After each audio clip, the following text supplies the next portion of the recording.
नमस्ते। आज हामी पेपरबाट बास्केट बनाउन गइरहेका छौं।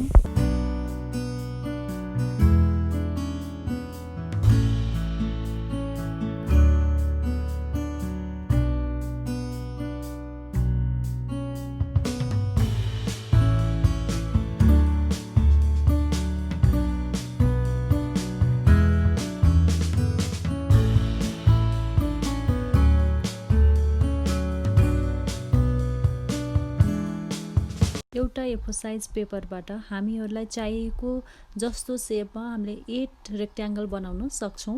स्केलको हेल्पबाट हामीहरूले एकैचोटीमा 4 देखि 5 वटा पेपरलाई च्यात्न सक्दछौं।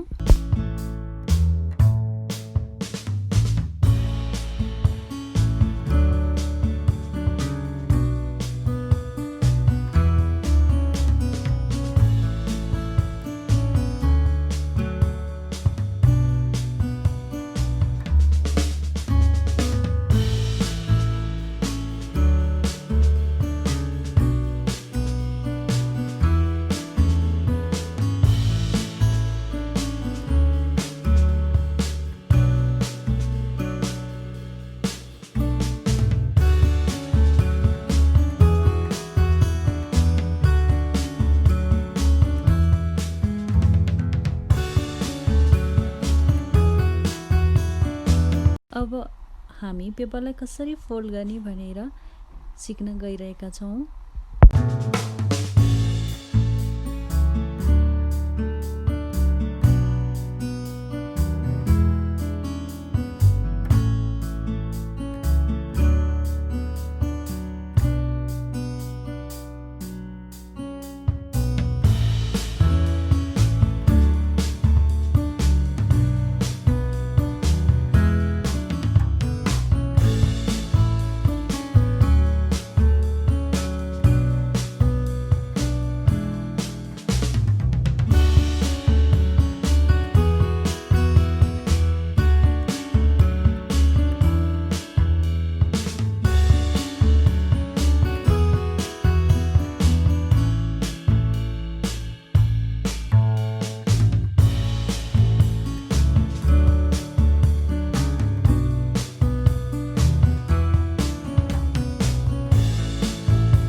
अब हामी बास्केटको बेस बनाउन गइरहेका छौं।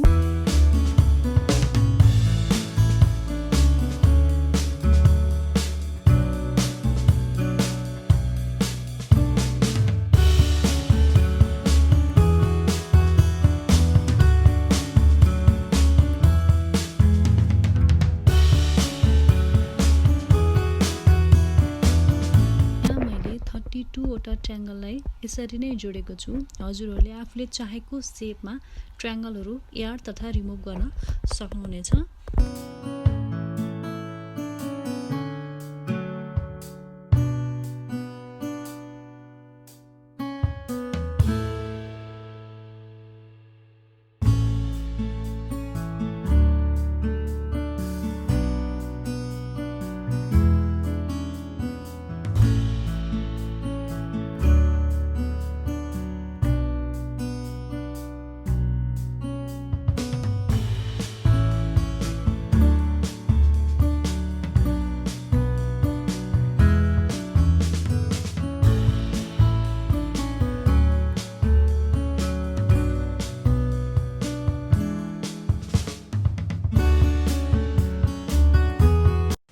हामीहरूले देख्न सक्छौं यो सर्कल आकारमा आइसकेको छ।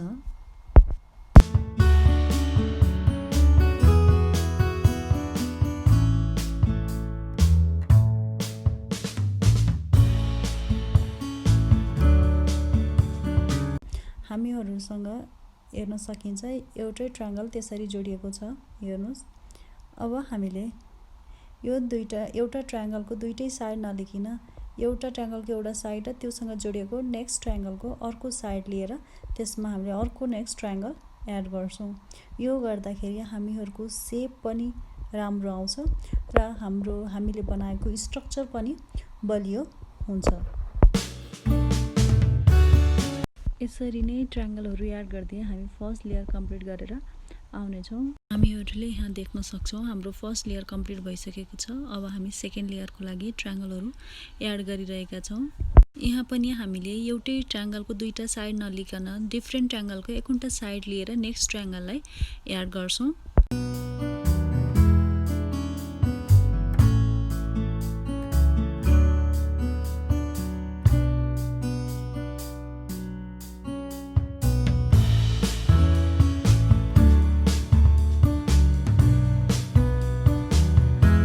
प्रोसेसमा हामी सेकेन्ड र थर्ड लेयर कम्प्लिट गरेर फेरि आउने छौं।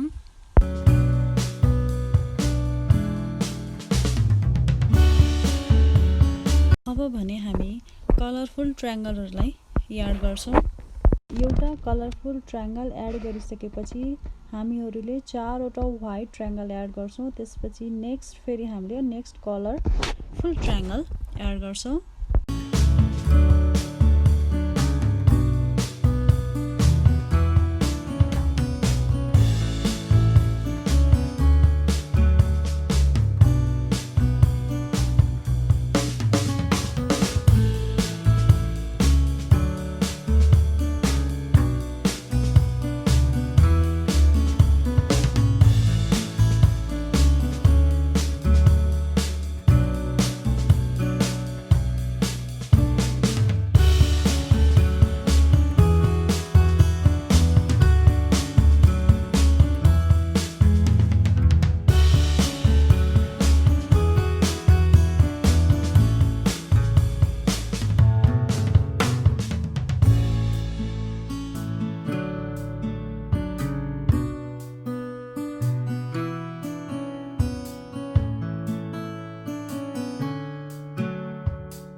अब हामी कलरफुल ट्रायंगलहरुलाई यसरी एड गर्दछौं।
पछि अब हामीले टप लेयरमा व्हाइट ट्रायंगल मात्र एड गर्छौं।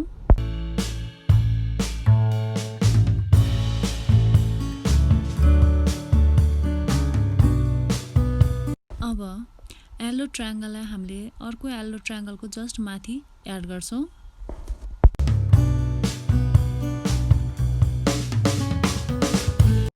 यसरी नै बीचमा हामीले व्हाइट राख्छौं र व्हाइट राखिसकेपछि फेरि अर्को येलो ट्रायंगलको माथिपट्टि नेक्स्ट येलो ट्रायंगललाई एड गर्छौं।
बास्केटको बेसको होलको लागि त्यही शेपमा एउटा सर्कल कट गर्नेछौं र त्यसलाई हामीहरूले बास्केटमा ग्लु गनको हेल्पबाट टाल्नेछौं।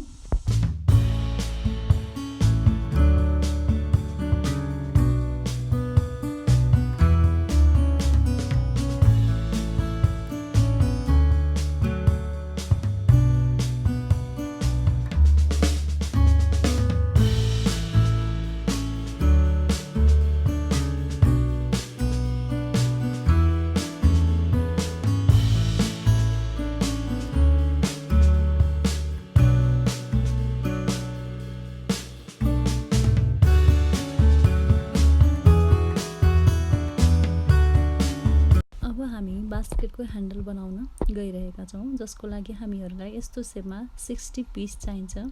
हामीहरूले ह्यान्डल यसरी बनाउँछौं।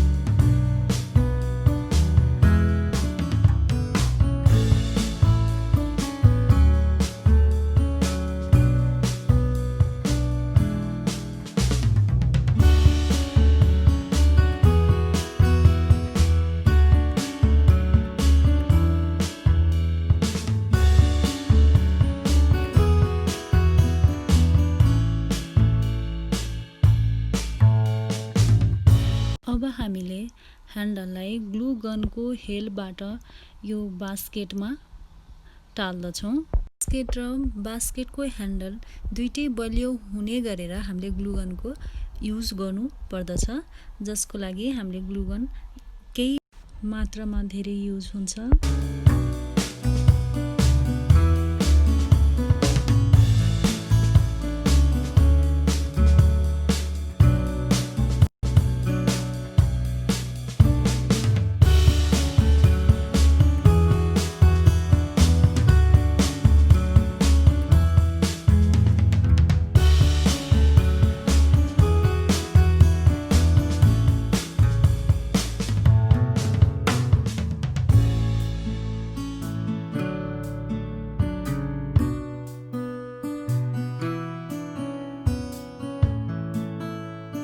हामीले ह्यान्डललाई फिक्स गरिसकेपछि मात्र ह्यान्डलमाथि ग्लु गनको युज गर्नुपर्दछ, हैन भने हाम्रो ह्यान्डल राम्रोसँग फोल्ड हुन सक्दैन र हामीले चाहेको शेपमा आउन सक्दैन। त्यही भएर हामीहरूले चाहेको शेपमा ह्यान्डल आएपछि मात्र ग्लु गनको युज गर्नुपर्दछ। त्यस भए मात्र हामीहरूले बनाएको शेप राम्रो र फिक्स हुन्छ। यहाँ यो भिडियोमा पनि हजुरले हेर्न सक्नुहुनेछ, हामीहरूले ग्लु गनलाई ह्यान्डल फिक्स भएपछि मात्र युज गरेका छौं।